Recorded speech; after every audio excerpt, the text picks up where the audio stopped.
punya kekuatan, karena di sini saya lihat untuk KPP Forum Agama ini sudah ada surat edaran dari tahun 95. Artinya kalau kita melihat itu kan di sini disebut bahwa untuk bagi yang tidak memeluk satu agama, 5 agama yang diakui, maka dalam Forum Agama cukup dibubuhi garis pendek mendatar dan kata kepercayaan di samping garis miring setelah agamanya dicoret. Artinya sudah diatur berarti. Iya, oleh karena itu Pak, ketika misalnya banyak peraturan perundang-undangan yang mengatur hal yang sama, tetapi pada pelaksanaannya menunjukkan prosedur-prosedur yang berbeda yang berakibat pada pembedaan perlakuan. Baik, jadi Anda berpendapat kepercayaan hukum itu bukan berarti sama sekali tidak darurat, tapi ada yang dari dasar Anda sampaikan ada ketidakpastian, ketidakjelasan, gitu ya. Nah, saran Anda apa supaya aturan-aturan itu semakin kuat, semakin jelas? Yang terakhir ini. Kalau saya adalah ketika terjadi persoalan hukum itu perlu adanya upaya pembentukan hukum melalui pembuatan undang-undang yang mengatur tentang kebebasan kepercayaan yang mampu menunjukkan pelaksanaan amanat negara dalam bidang perkawinan, pendidikan, organisasi dan investasi kepercayaan dengan Tuhan Yang Maha Esa, atau dengan suatu peraturan perundang-undangan yang mengatakan bahwa suatu keputusan wisata seperti misalnya keputusan presiden yang tadi keputusan MK seperti itu yang juga harus ditindaklanjuti sebagai suatu upaya pembentukan hukum secara konkret. Terima kasih. Dr. Taufik Indonesia SHMK. Selanjutnya saya persilakan Dr. Yusuf Setiawan SHMK. Saudara Profetus, kalau saya lihat di disertasi Anda ini kan isinya adalah gagasan untuk menghilangkan diskriminasi antara pemeluk agama dan kepercayaan. Nah, lalu sebagai output atas disertasi saudara ini, apa yang saat ini bisa dilakukan oleh pemerintah untuk menghilangkan diskriminasi itu? Apakah mensinergikan peraturan perundang-undangan atau membentuk lembaga baru?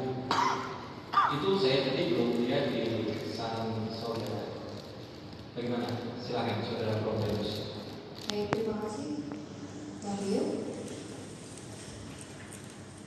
Jadi mengenai upaya yang paling mungkin dilakukan saat ini adalah, kalau menurut saya adalah legalisasi organisasi kepercayaan.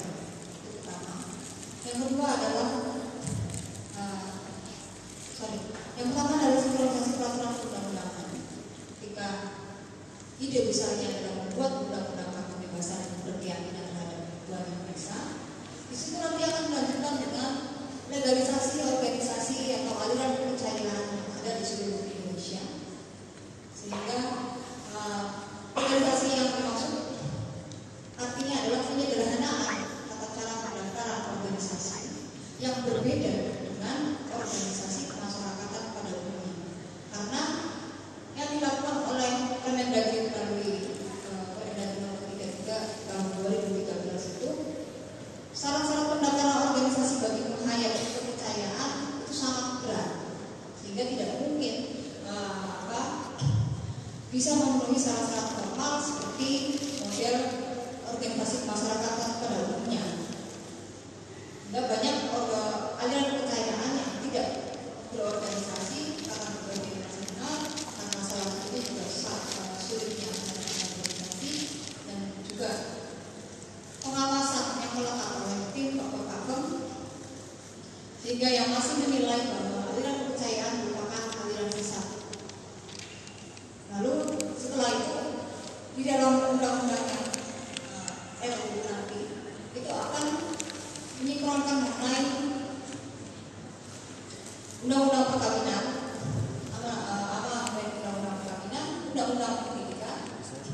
Atau saudara Prof. Venus tidak setuju? Bagaimana menurut saudara kajian saudara Prof. Venus? Ya, baik Pak, terima kasih. Jadi berkaitan dengan RUU mengenai hak kebebasan berkeyakinan terhadap Tuhan Yang Maha Esa, bagi saya merupakan suatu hal yang paling memungkinkan, karena melalui undang-undang ini hak-hak rakyat kepercayaan, hak warga negara rakyat kepercayaan akan mampu terlindungi dengan baik dari berbagai stigmatisasi bahwa aliran kepercayaan itu tidak bertuhan dan sesat dan hal-hal yang sifatnya masih itu akan berbenturan dengan peraturan undang-undangan yang lain, seperti misalnya undang-undang PNPS nomor 1 tahun 65. Sehingga kita misalnya ada suatu kondisi yang dibedakan sifatnya perlakuan khusus yang memang itu untuk mempercepat pemenuhan hak atas nilai-nilai demokrasi dalam suatu negara. Jadi semacam Oke, prinsipnya Anda setuju. Nah, kalau prinsipnya Anda setuju, kalau seperti undang-undang pesantren dan jaminan pendidikan agama itu kan jelas agama A, agama B. Nah, kalau kepercayaan, bagaimana pemerintah mau mengatur kepercayaan yang sedemikian banyak? Misalnya kalau agama Kristen itu di draft undang-undang pendidikan agama itu ada mengatur mengenai sekolah minggu. Kalau yang agama Muslim ada mengatur mengenai madrasah gitu. Kan jelas agamanya apa, arahnya kemana. Lantas kalau kepercayaan disamakan, ada 300 kepercayaan, lalu substansi undang-undangnya menurut saudara seperti bagaimana? Jadi begini Pak, jadi dalam hak kebebasan berkeyakinan itu adalah merupakan akarnya dari kebebasan secara internal maupun eksternal. Jadi kebebasan meyakini kepercayaan terhadap Tuhan Yang Maha Esa yang beraneka macam alirannya, dan itu juga saya tidak menyampaikan bahwa itu harus bersamaan, itu tidak. Tapi penekanan pada penelitian saya adalah hak kebebasan berkeyakinan itu menurunkan pelaksanaan hak warga negara, sehingga penekanan penelitian ini adalah pada pengaturan pemenuhan hak warga negara yang berasal dari hak kebebasan berkeyakinan itu. Nah, kalau dalam saran saya ini perlu adanya penguatan di tingkatan pertama adalah Kementerian Pendidikan dan Kebudayaan yang memang menjadi tupoksi selama ini dalam hal administrasi organisasinya, pembinaan kelembagaannya. Tapi pembinaan kelembagaannya sifatnya lebih mengarah kepada kebudayaan. Tapi kalau yang mengarah pada pemenuhan hak warga negaranya itu saya lebih menyarankan kepada Kementerian Dalam Negeri untuk membentuk suatu semacam kayak dirjen khusus yang melakukan pembinaan terhadap kelompok ayat kepercayaan secara organisasinya, secara aktivitasnya, seperti itu. Baik, terakhir dari saya, menurut saudara Prof. Venus, pembinaan terhadap kepercayaan ini secara kelembagaan apakah menjadi satu dengan agama di bawah depak atau sebaiknya dibuat lembaga baru? Untuk saat ini saya pikir tidak perlu di bawah Kementerian Agama, tetapi melakukan penguatan kepada Kementerian Pendidikan dan Kebudayaan dan Kementerian Dalam Negeri kaitannya dalam legalisasi organisasi untuk pembinaan organisasional, sehingga posisi mereka tidak menjadi scapegoat terus, sehingga tetap terjamin hak warga negaranya dengan baik. Baik, cukup. Terima kasih. Terima kasih Pak Jokowi Setiawan Isna. Selanjutnya saya persilakan untuk ya sekarang untuk menunjukkan kepada Prof. Venus.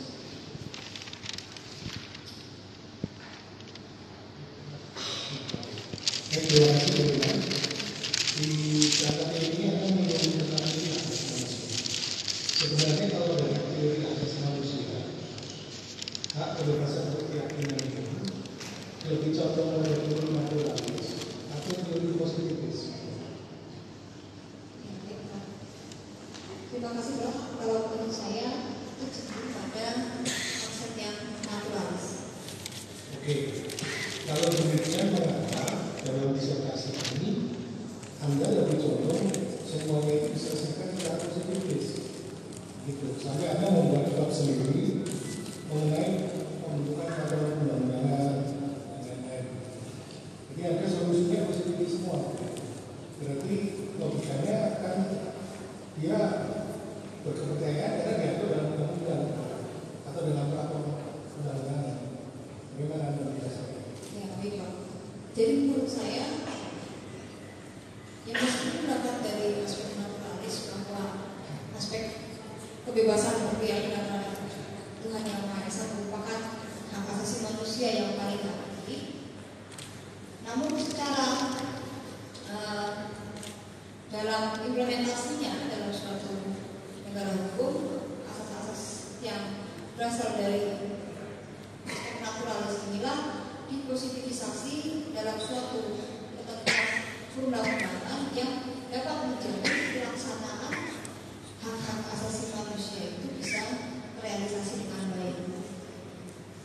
Ya, karena dalam perkembangan sejarah teori HAM itu antara teori naturalis dan positivis itu saling berhadapan, tidak bisa ketemu. Jadi kalau naturalis, kalau positif. Oke, yang kedua ini akan saya pertanyakan. Kalau Anda karena ini disertasi, kalau Anda memandang semua masalah ini dari sisi filosofi dari mana? Masalah yang ada di sini, singkat aja. Secara filosofinya saya lihat adanya ketidakadilan yang dialami oleh kepercayaan terhadap Tuhan Yang Maha Esa yang harus segera diselesaikan dengan peraturan perundang-undangan yang menjamin kesamaan kedudukan dalam hukum dan pemerintahan dalam pemenuhan hak-hak warga negara sama seperti halnya kebebasan beragama yang dimiliki oleh hukum agama. Ada di sini di beberapa yang itu yang Anda katakan aspek itu, atau ini ya di sambung aja di urian tentang apa?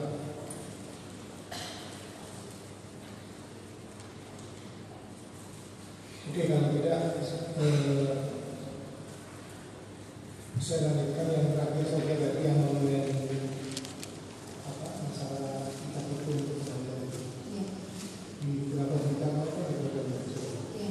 Sebenarnya kalau itu memang nanti ada, apakah uraian Anda di apa bagian yang mengatur tidak bersamaan hukum ini menjadi tidak berlaku? Iya, saya melihatnya dengan adanya putusan MK tahun 2016 itu menjadi rujukan oleh Kementerian Dalam Negeri dalam membuat inisiatif aturan negara dan administrasi kependudukan terutama. Ini artinya sudah mengeluarkan petunjuk teknis inisiatif yang KK, register dan akta kutipan catatan sipil yang Kemendagri itu berdasarkan bahwa pasal 64 ayat 2 Undang-Undang Administrasi Kependudukan yang menyatakan agama pada pasal itu dinyatakan tidak mempunyai kekuatan hukum mengikat sepanjang tidak menyertakan kata kepercayaan. Oleh karenanya dalam belangko isian yang dibuat oleh Kementerian Dalam Negeri saat ini menuliskan agama garis miring kepercayaan karena refer pada putusan MK tersebut. Ya berarti nanti kalau sepertinya ditulis dalam KPP berarti sudah ada bersamaan itu baru dalam KPP. Artinya masih banyak hal-hal yang lain seperti misalkan dalam urusan perkawinan, organisasi, pendidikan dan manifestasi kepercayaan lainnya masih belum ada persamaan. Terima kasih kepada Profesor PAI untuk kesana. Selanjutnya saya persilakan Profesor Dr. Agus selaku Ketua Komisaris untuk terima kasih. Saudara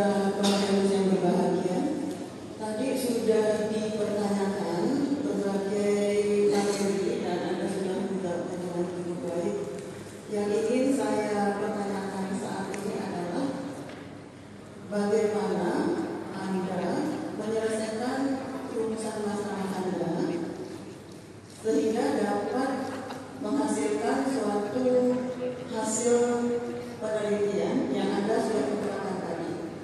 Jadi Anda menggunakan beberapa teori, ya, antara lain teori asas negara hukum, teori konstitusi, teori hak asasi manusia dan hak warga negara.